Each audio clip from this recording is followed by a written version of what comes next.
இன்னைக்கு நம்ம mutton gravy சூப்பரா பண்ணி காட்ட போறோம். பார்க்கலாம்.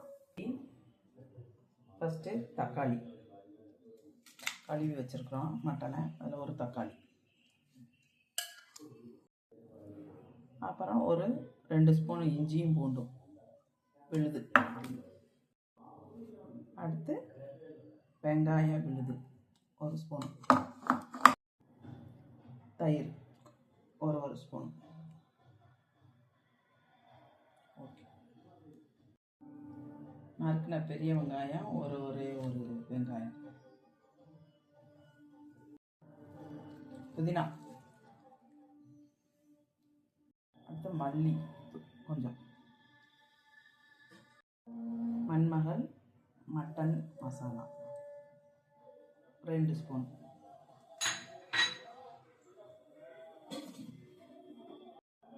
தேவைக்கு உப்பு.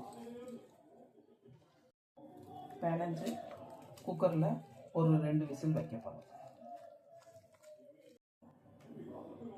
இதெல்லாம் ஒரு அரை மணி நேரம் ஊற வச்சுட்டு நம்ம குக்கரில் போட்டு வேக வைக்க போகிறோம். குக்கரில் எல்லாத்தையும் மொத்தமாக போட்டாச்சு. இது வேகிறதுக்கு தேவையான தண்ணி சேர்த்துக்கிறோம்.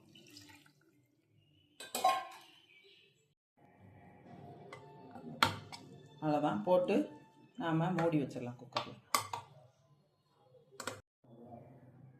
லாஸ்ட்டாக கொஞ்சம் கருவேப்பிலை போட்டு குக்கரை மூடி வச்சிடலாம். ஒரு தேங்காய் சில்லு, முந்திரி பருப்பு, கசகசா எல்லாம் போட்டு நைஸாக அரைச்சி வச்சுருக்கேன். இது குக்கர் விசில் வந்த பின்னாடி நம்ம ஊற்றி ஒரு 5 நிமிஷம் கொதிக்க விடணும். விசில் போயிடுச்சு, இப்போ ஓப்பன் பண்ணலாம். நல்லா இருக்கே, பார்க்கவே நல்லா இருக்கா. இப்போ தேங்காய் பால், அதாவது தேங்காய், கசகசா, முந்திரி ஒரு 4 இப்படியும் வச்சு சாப்பிட்லாம். நமக்கு கொஞ்சம் நிறையா வேணுன்றதுக்காக நான் தேங்காய் பால் ஊற்றுறேன்.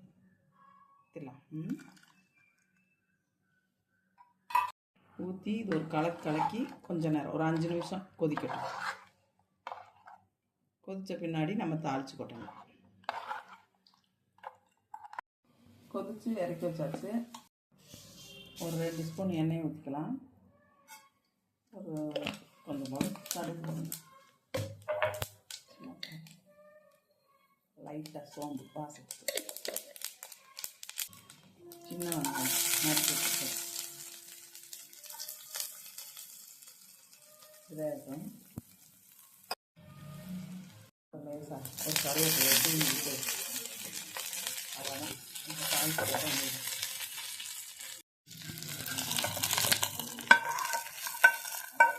அவ்வளோதான்.